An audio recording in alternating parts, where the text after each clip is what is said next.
in the ancient Hausa Kingdom of Zaria, a land renowned for its prosperity and traditions, a prophecy loomed over the royal family like a shadow. The wise elders whispered of a time when the royal bloodline would split, threatening the unity of the kingdom. This prophecy, long dismissed as a myth, began to unravel with the lives of two brothers, Prince Aminu and Prince Garba, each born of the same father but worlds apart in upbringing. Prince Aminu was raised within the grandeur of the royal palace. Groomed for leadership from a young age, he embodied the ideals of diplomacy, tradition, and unity. With his gentle demeanor and sharp intellect, Aminu was the kingdom's hope for peace and continuity. But beyond the palace walls, in the vast and unforgiving desert, another life was unfolding. Prince Garba, the king's secret son with a Tuareg nomadic queen, grew up in the wild. He was shaped by the harsh sun, relentless winds, and the survival skills taught by his mother. Garba was a fierce warrior, his heart driven by ambition and a desire for recognition. When the king passed away, the kingdom prepared for Aminu's coronation. Villagers gathered to celebrate the ascension of their new ruler. But as Aminu stood ready to accept the crown, whispers began to spread. Whispers of another prince, one with a rightful claim to the throne. The rumors reached the ears of the Royal Elder Council, led by the wise but cautious Elder Suleiman. Elder Suleiman convened a meeting, presenting the council with the news of Garba's existence. Tradition demanded that all heirs be considered, but the council was divided. Some saw Garba's upbringing as a threat to the kingdom's stability. Others believed the prophecy demanded his inclusion. The brothers met for the first time under the council's watchful eyes. Aminu's gaze was calm but questioning, while Garba's burned with defiance.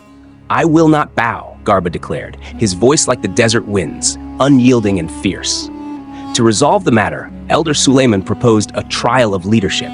The brothers would face a series of challenges, testing their strength, wisdom, and ability to lead. The victor would ascend the throne. As preparations began, a shadow fell over the kingdom. A cunning warlord named Bashir, once loyal to the crown, saw an opportunity. He stirred rebellion among the discontented, promising power to those who followed him. Bashir approached Garba in secret, offering an alliance. "Together, we can take the throne by force," Bashir whispered. Garba, though tempted, refused. He sought the throne through honor, not treachery. But Bashir's plots had already set the kingdom on edge. Villagers grew restless, and whispers of rebellion spread like wildfire. The trial began with the challenge of strength. Aminu, though less imposing, displayed resilience and strategy, while Garba's raw power awed the crowd. Next came the challenge of wisdom, where Aminu's years of study shone through, but Garba surprised all with his desert-hardened insight. As the trials continued, the brothers found themselves drawn into a reluctant understanding of each other. Aminu admired Garba's courage, and Garba began to see the weight of leadership through Aminu's eyes. But peace was not yet theirs. During the final challenge, a midnight ambush struck. Bashir, unwilling to wait for the outcome, led his forces to attack the palace. Flames engulfed the gates as villagers fled in terror. Amid the chaos, Aminu and Garba stood side by side, their differences set aside in the face of a greater threat. Their combined strength turned the tide of battle. Garba's fierce combat skills and Aminu's strategic mind proved unstoppable. Together, they confronted Bashir in the royal hall. "This throne belongs to neither of you," Bashir sneered, his sword gleaming. "It belongs to those strong enough to take it." With a final, united strike, the brothers defeated Bashir, securing the kingdom's future. As dawn broke over Zaria, the brothers stood before the people. The prophecy had come to pass, not as a tale of division, but as one of unity. Aminu and Garba declared themselves co-rulers, their combined strengths forging a new era for the kingdom. "Leadership is not about bloodlines," Aminu said, his voice carrying across the crowd. "It is about the strength we find in each other."